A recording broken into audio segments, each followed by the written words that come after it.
Dragapult Charizard has been a pretty solid deck for quite a while now, but with the addition of Destined Rivals, it seems to become one of the best decks in the meta. And it makes sense because the deck just has a lot of the best cards in the game right now.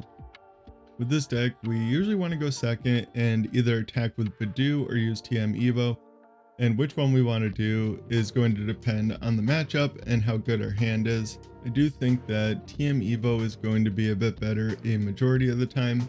That's probably why we've seen a lot of lists go up to 4 Arven and some even having a second TM Evo.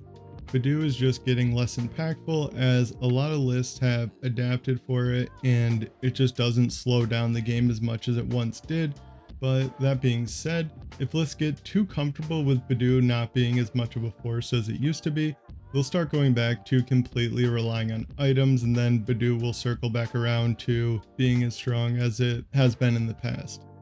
One of the nicest things about this Dragapult deck is we still get to play Unfair Stamp because we have Charizard as our form of energy acceleration, so we don't need the Neo Upper Energy or Sparkling Crystal to attack. We can build up a Dragapult all in one turn by evolving into Charizard, or just build up a Charizard in one turn and attack with that. So we get to play Unfair Stamp, and a lot of the times I'll go like turn 1 TM Evo into 2 Drakloaks, so I can start drawing cards and then attack with Budew on the second turn, force my opponent to go through the Budew and then Unfair Stamp them and start attacking with Dragapult. That can be really hard for a lot of decks to deal with. And we do have Munkidori and Hawlucha in here. Hawlucha obviously helps us KO the evolving basics with Dragapult, and we can also use it to ping Fezandipiti or Teal Mask Ogerpon and then counter catcher or boss it up and knock it out.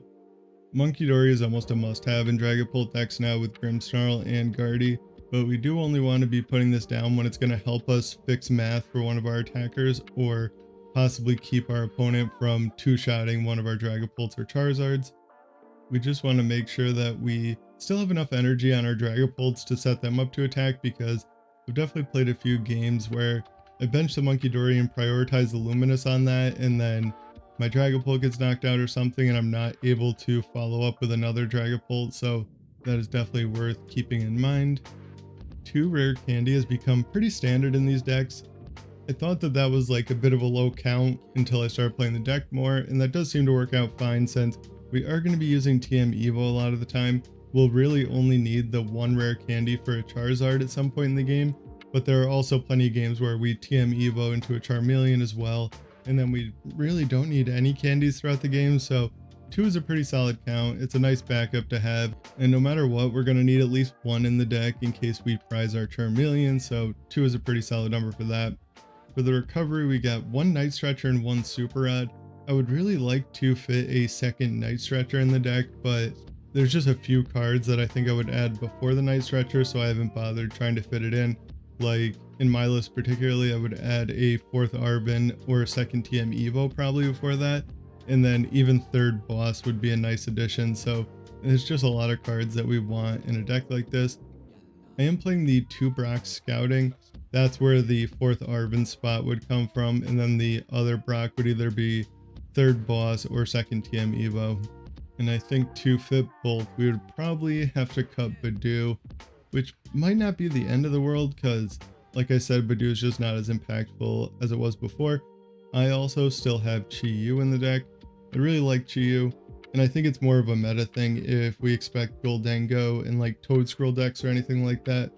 The Chi-Yu is going to be a lot better than if those decks aren't expected. It can also just be nice as a 1 prize attacker to kind of throw off the prize trade. If our opponent's on even prizes, we can put them on 2 odd prizes with the Chi-Yu, and if they go around it, we can just promote it again and keep attacking with it until they're forced to go through it. I am running the Team Rocket's Watchtower in here right now. I know most lists are playing Jamming Tower, but it really is just to have a stadium in the deck. Jamming Tower isn't the most impactful thing in the world, and neither is the Team Rocket's Watchtower, but they're both pretty solid in different matchups. I think the Watchtower could potentially be more impactful, so that's why I've gone with that. I'm pretty sure the Jamming Tower is just for decks like Guardy and maybe Joltik Box if they have Bravery Charms or anything like that in there. And with Guardy, it's usually most impactful when Dragapult has Jamming Tower to shut off the Bravery Charm that is attached to the Clefairy so that we're able to knock it out. And I don't know, with the Munkidori and the Charizard, I just think we're probably able to get around that in different ways. So I've had it as the Watchtower for now. I've seen a list or two with both and a lot of lists with the Jamming Tower, but like I said, you can really just switch that out for whichever one you personally prefer. There's a few different ways that this deck goes about trying to take its prize cards. One way is to try and take 4 prizes with 2 Dragapult attacks and then take the last 2 with a big Charizard. And we're also able to do the classic Dragapult thing where we just attack 3 or 4 times with Dragapults and set up for like a 5 or 6 prize turn or whatever we need. And I find that that usually depends on how well I'm drawing, because sometimes it can just be hard to stream multiple Dragapults back to back, and we're going to have to attack with a Charizard at some point, but that is always an option. And the third way is if we're able to just attack with Charizard a couple of times and hit into things to set them up to all be knocked out with Dragapult at the same time. And I think that the main appeal of this version of the deck over just like a straight Dragapult deck is it's usually going to have a better time into Gardevoir. Charizard can just be really awkward for Gardevoir to deal with, and I guess that goes back to the Jamming Tower would make that matchup probably even better, because a lot of times the best way for Guardy to deal with a Charizard is with a big Drifloon, and then Jamming Tower would set up for big multi-prize turns. But I think that the Charizard is often going to be enough. I could be wrong about that, but in my experience so far it has been. And then there are also plenty of games where just a big Charizard at the end of the game is impossible for certain decks to deal with. So I think that this is a really solid deck right now. Can make some insane comebacks and has a pretty decent matchup spread. It's one of the decks that I'm considering bringing to the IRL events that I go to, so I've been trying to play it a bit more. And as always, a shout out to the channel members, and let's get into the game. All right, I think I won the coin flip and chose to go second. I can't really remember, but either way my opponent would have chose to go first, because they are playing a Roaring Moon deck with like the Petrump package, so they're probably choosing to go first and trying to get the donk off when they can, and I'm just really hoping that doesn't happen here. And obviously you probably know that it doesn't happen, or else I wouldn't put a game in the video that I got donked before I even drew a card. That just wouldn't make sense. So my opponent's playing their turn out. I kind of, whenever this happens, I don't really pay attention. I'm like, oh, I'm just gonna watch a video on my phone or something. I don't want to sit here and wait and see if I'm just gonna not even get to play a card or whatever. But luckily they don't get the donk, so now I can start thinking about the game. We have a few options here, and it's either to Poffin and Brox or Poffin and Iono. I could Arven to get like TM Evo and Energy Search, but pretty sure I'm not playing Energy Search in this build. I don't know. I don't really know why I don't have it in here. There are definitely times where it would be good, but I think without the basic psychics, it just doesn't make as much sense. So I do just choose to Arven for the second Poffin in the rescue board, just to get a Budew attack off. I don't know how good that was, but I'm also not entirely sure if I had much of a better option, because yeah, the better option would be TM Evo, but that doesn't really work. And my opponent just switches into Brute Bonnet. That makes sense. They don't just want to leave a 2 prize Pokemon in the active for free. And I'm just gonna Iono here and hope to get into like a Drakloak and an Energy, and we did get into both, which is pretty nice. Also drew the Stadium card. Yeah, I think I just take the Ultra Ball here off of the Drakloak. Yeah. So I take the Ultra Ball and I can get rid of like Bez and Chi-Yu and get a second Drakloak. Hopefully I do that. Nope, I don't at all. I just bench the Chi-Yu because I'm gonna retreat into it. That makes sense too, actually. There's no point in using the attack. I don't have any energies in the discard pile, but putting this Pokemon in the active would hopefully stop them from getting another prize and maybe buy us an extra turn. And then I do Ultra Ball away the Fez in the Stadium. I'm not too sure about that. I decided to do that because I figured if I bump the Stadium, the chances of them having another Perilous Jungle are really high. So yeah, I just figured I'd get a second Drakloak just to have it. I grabbed the Rare Candy off of the research for a really dumb reason. I go to take the research and I start getting in my head and I'm like, if I take the research, I'm going to top deck like a Charizard. I just know it, which is really silly, but I ended up doing that anyway. And I figured if worse comes to worse, I have my top deck and 2 Drakloak draws and possibly even a 3rd Drakloak to find an Ultra Ball or Charizard. So I took the candy, and at this point the candy, yeah, I still have another candy in the deck, so I can always use that later. My opponent does boss up my Dreepy, which kind of sucks. They yeah, poison me and then switch into Petron. Luckily they do have to poison themselves. Now if I don't get an attack off this turn, they'll have 20 damage on themselves, so that's pretty nice. I promote my my Drakloak here because I'm like, oh well, I got to get an attack off this turn, so I'm just gonna promote this and hope that it works out. And we do get into the Charizard there, which is kind of funny. That's an intuition like that isn't really the best reason for actions like that, but that is why I did it. So yeah, and now we can actually set up both of our Dragapults and be pretty set to attack for the rest of the game, as long as we get Dragapult to attack with this turn, which we don't end up getting, and that is just really awkward. There's like 3 Ultra Balls and 1 or 2 Dragapults in the deck. I can't remember if I prized one of the EXs or not, but yeah, this is kind of weird. I could Dragon Headbutt with my Drakloak and knock them out, but then I'm just giving them Fezandipiti, and I don't know, it just doesn't seem like the best play to go for.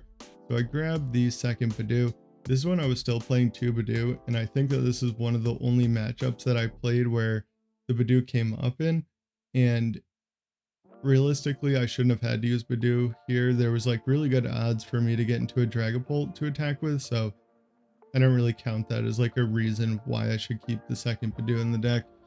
And I'm trying to decide which Drakloak to send up, and I send up the one with the basic fire because I have more luminous energy in the deck than fire energy at this point, so there should be better odds to draw into a luminous off of the Iono. That is why I did that. I also get rid of the Munkidori. Don't really need that in this matchup. I don't think that they'll be leaving damage on my board, and at this point I just want a luminous to attack, to attach to my Dragapult. But yeah, we end up whiffing that too. Not drawing very good this game. I take the Charizard off of the recon directive for next turn. I could have grabbed the Drakloak and just Ultra Balled it away, I guess, but I didn't end up doing that. I get rid of the Brock's Grit and Hawlucha.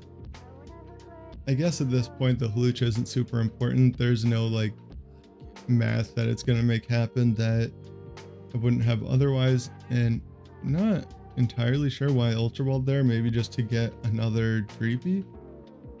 Yeah, and I yeah, just retreating to Charizard, and I'm gonna counter catcher up the Dragapult with the or not the Dragapult, the Roaring Moon with the Future Capsule on it, because well, I didn't expect them really to have a second one. Probably should have expected that. They're playing the Brute Bonnet, but they already had 2 down, so maybe the odds weren't in their favor. But they basically had 2 Roaring Moon set up, so I was essentially going to lose the game. I need to hit into one of them, and I figured that this way they either have to send up the other one and knock themselves out, or I can counter catcher the other Roaring Moon on the next turn and knock out this one, which, you know, I got to get rid of both their attackers. That's the only way I'm going to win. And yeah, they do end up just knocking themselves out. Like I said, they didn't really have a choice, because I might have said that they should have sent up the other one, but that's not true. They sent up the other one. They would have had to put 200 on that one, and I would definitely be able to knock out both of their Roaring Moons. But yeah, this is it's just kind of insane how this deck can end up winning games. Now all I need to do is get another Charizard, so I'm gonna recon directive here and see if I can get into like an Ultra Ball or something like that, and then I can super odd back the Charizard and the fire energies if I need to. And yeah, evolve into my Charizard, counter catcher up the other Roaring Moon, and then Unfair Stamp my opponent, which I don't think that they're going to be able to respond to that. And yeah, I 100% thought that I was going to lose this game when I was playing it. I couldn't like exactly see the line that was going to lead to me winning at the time, but luckily I benched that second Charmander and just kind of figured it out on this turn, I guess. But now I can retreat my Dragapult and attack with Charizard. I didn't really need the second energy on it. I maybe should have put the energy on the Chi-Yu. I don't know. Everything has one retreat, so it doesn't really matter where it goes. I just need to make sure nothing can get stuck into the active spot. Yeah, and I knock out the Roaring Moon, and they do just end up conceding, and we make a pretty crazy comeback in that game. Alright, this game we lost the coin flip, and our opponent chose to go second. This hand is pretty insane with 3 Buddy Poffins in it. I don't even need the third one, but with the, access to 3 Poffins and the 2 Luminous Energies is pretty nuts, and definitely the starting hand that we want with this deck. I'm not even going to play the third one. I'm just going to kind of hold on to it as an option for next turn. I can get Budew or whatever I need to get, or if I get an Ultra Ball, I can Ultra Ball it away. So it really felt kind of pointless to play. I guess the only argument to play is to thin it out of the deck in case my opponent Ionos, but yeah, they're not going to do that. I think I do end up using the Poffin here to get Budew. I'm just reading the Vengeful Punch to make sure it doesn't trigger on damage and that it triggers on the knockout. I don't know that getting Budew here was super good. I guess I just kind of felt that I didn't have a better option, which I could have researched and seen if I got into a like a TM Evo or something like that, but yeah, the top deck of the Fire made me play that turn out kind of weird because I didn't want to retreat off the Luminous Energy. But when I top decked the Fire, I was like, all right, I can retreat that off and then next turn attach the Luminous and Counter Catcher and use Research, because I figured that they were going to use the Ember attack to knock out my Budew. Kind of my plan. And I also wanted to set up this Cyndaquil or whatever it's going to be. I want to knock this out off of the bench because that is one of the ways that my opponent is going to be able to one-shot my Dragapult. I guess the other way is the 4 Ethans in the discard and then 4 Victinis, but that seems like less likely than the other way around. But yeah, here I'm not really entirely sure what to send up. Do end up sending up the Drakloak. Like I said though, I don't really want to knock this out in the active. I'd rather knock it out off of the bench. And the top deck of the Brox is another thing that made me play this turn kind of weird, because I'd rather just Brox for for an evolution Pokemon than research this stuff away. I play out this game kind of strange now that I'm watching it back. It all kind of made sense in my head, but it's like, oh, there's always a little bit more clarity watching the game back than there is playing it. And since I got the Dragapult off of that Drakloak, I did just Brox for another Drakloak, hoping to hit the Fire Energy, and I didn't. So what I'm going to end up doing here is hitting into this Quilava for 70 damage to try and set it up to hopefully eventually be knocked out off of the bench with Phantom Dive. I don't know that I have a better play here. I could have counter catchered up Victini or the Cyndaquil and knocked it out, but I'm just not too sure that would have been super impactful, and I kind of want to stay behind to have access to this counter catcher next turn. So yeah, just end up hitting into this Quilava for 70.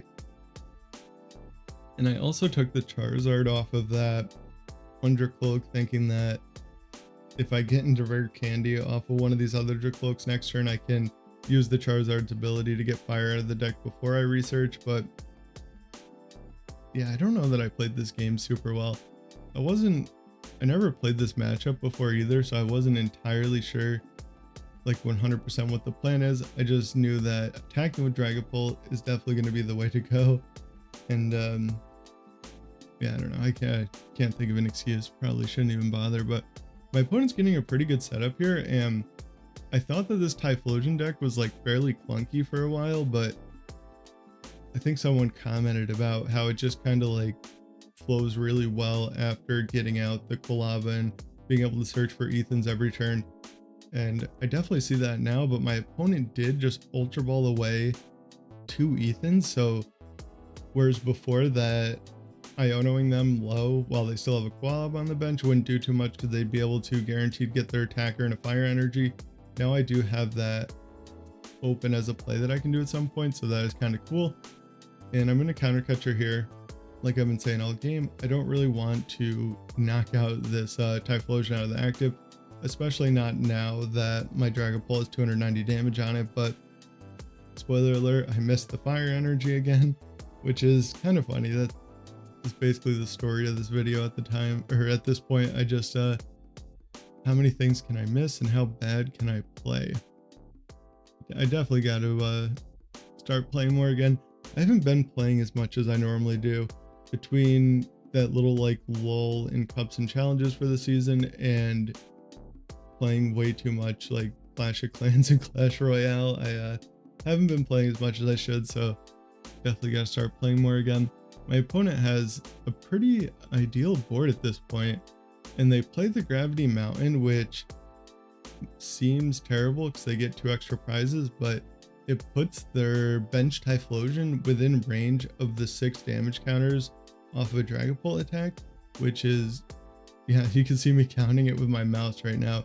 It's really quite good, and I don't want to say it's a mistake because I think that they weren't going to play the Gravity Mountain, but they didn't get the fire energy, so they wanted to play it so they get the prize cards to see if they would get the fire energy off of that afterwards, but they don't end up hitting it, which might be the only thing that makes this game winnable.